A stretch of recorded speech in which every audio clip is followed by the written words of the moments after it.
Gostaria de convidar agora a professora Josélia Gomes Neves, que é professora da Universidade Federal de Rondônia, pesquisadora do Coletivo Amazônia, feminista, atua junto a populações indígenas no Paraná. Bem-vinda, professora. Quero dizer que é uma alegria muito grande estar fazendo parte dessa discussão, uma discussão muito bacana e pertinente e importante, né? Quero também cumprimentar minhas colegas docentes da universidade que estão aqui, coordenadoras de programas de pesquisa, programas de pós-graduação. Quero também saudar meus colegas, minhas colegas do grupo de pesquisa e educação na Amazônia, colegas da educação básica também estão aqui. É uma excelente oportunidade, né, para que a gente possa fazer aquele exercício freiriano de dizer nossa palavra, né? E após escutar assim, tantas falas pertinentes, interessantes e que nos fazem pensar, porque eu acho que essa é a maior qualidade do encontro, é esse encontro que faz a gente pensar. E eu gostaria de compartilhar um pouco aqui, nesse tempo, um pouco as experiências que foram construídas em 2018 e 2019 na Universidade Federal de Rondônia, viu, Nani? Não é Paraná, não. É Rondônia. Perdão, professora. Está perdoada. De vez em quando o pessoal fala que a gente está lá em Roraima, né? Mais perto, mas o Paraná ficou lá na outra ponta. Mas tudo bem. Eu queria compartilhar um pouco com vocês uma experiência que nós desenvolvemos de 2018 a 2019, que nós intitulamos de PIBID indígena. É uma atividade do PIBID, né? Um programa institucional de incentivo à docência, financiado pela CAPES. E aqui em Rondônia, a licenciatura em Educação Básica Intercultural, que é onde nós trabalhamos, né? Cujo objetivo é formar docentes indígenas para as suas comunidades. E esse projeto, na verdade, ele representa um acúmulo das discussões que a gente veio fazendo desde a da formação como professora de alfabetização na educação básica, 13 anos na educação básica, e uma parte dessa, né, a gente iniciou o nosso trabalho na alfabetização. Então, essa relação com a alfabetização é um caso antigo. E em 2001, né, Walter, Rosaura, Ivonete, Juraci, a gente se encontrou no CROFA, com uma experiência fantástica, a Rosângela, que está aqui também, né, que foi... que nos formou também, foi uma grande escola de formação, né? E aí, a partir daí, com o meu ingresso na universidade, eu fui trabalhar com disciplinas de alfabetização, e em 2004 eu tive um encontro muito especial com os povos indígenas num programa de formação chamado Projeto Açaí, uma formação em nível médio. E aí, nessa formação, eu fui trabalhar nessa área da linguagem, né, destinada à discussão das aprendizagens iniciais da leitura e da escrita.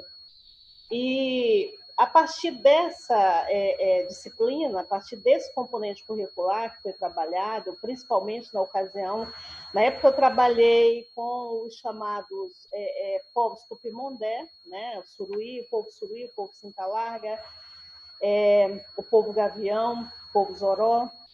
Eu trabalhei também com os Tupi Rama-Rama. E nessa oportunidade, né, de trabalhar com esses povos e de pensar o significado do ler e do escrever, como é que ele acontece e qual a finalidade desse conhecimento. Essa perspectiva da articulação dos saberes que acontecem na escola com os saberes das práticas sociais foi o grande mote, então, foi o grande elemento mobilizador para que a gente, então, começasse a pensar como é que esse processo estava acontecendo nas escolas de Rondônia, né? E aí, para isso, então, nós fomos construindo uma conceitualização que ainda se encontra, né, em trabalho, derivando principalmente da ideia de educação intercultural.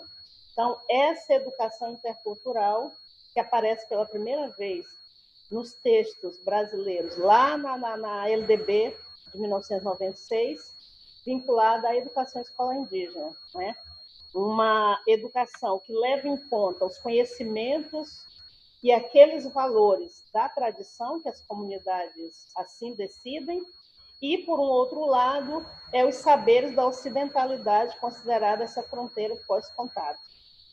E essa percepção, nós tomamos conhecimento um pouco do ensino de línguas, mas a gente entendia que, mais que a veiculação desse conhecimento por meio das línguas, a gente precisava entender outros elementos que operam nisso aí, junto, concomitante com as línguas indígenas.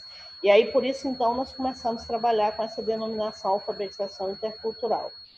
Então, assim, como que essa discussão, a gente, com um grupo de outras colegas, de outras professoras, inclusive nós temos aqui na sala uma pesquisadora que está trabalhando o doutoramento dela a partir dessa discussão da alfabetização. Então, assim, como é que essa forma outra de pensar o ler e escrever em contextos de larga tradição oral, qual o significado disso? E o que os povos indígenas fazem com esse conhecimento, tem nos mobilizado nessa caminhada, né? Então, em 2004, quando nós começamos a trabalhar no projeto Açaí, foi a época também que, junto com os colegas da universidade, nós criamos, então, um grupo de pesquisa. E nesse grupo, uma das linhas é a linha de alfabetização. E, a partir dessa discussão, nós começamos, então, a aprofundar esse tema. E, em 2009, ele resultou, então, em uma tese de doutoramento intitulada Cultura Escrita em Contextos Indígenas, né?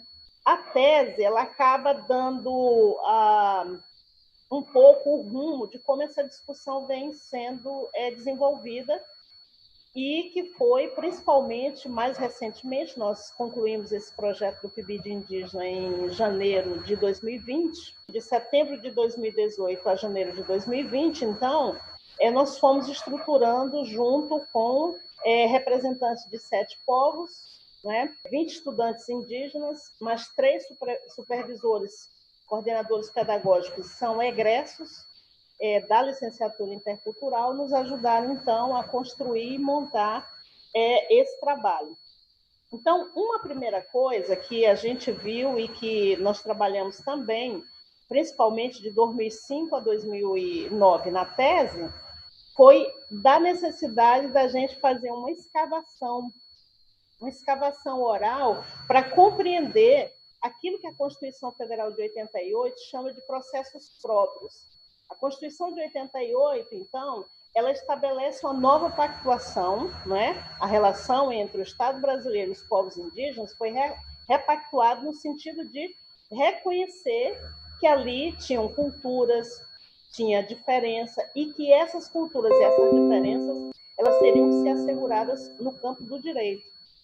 Então, assim, os povos indígenas, diferente de uma mentalidade integracionista anterior, que só queria integrar, converter os índios, a ideia agora, então, seria que os povos indígenas pudessem ter o direito de ser indígenas, porque o que a Constituição de 88 diz foi isso, que os povos indígenas têm o direito de considerar, o direito de continuar sendo indígenas, falando suas línguas, e isso repercute na escola.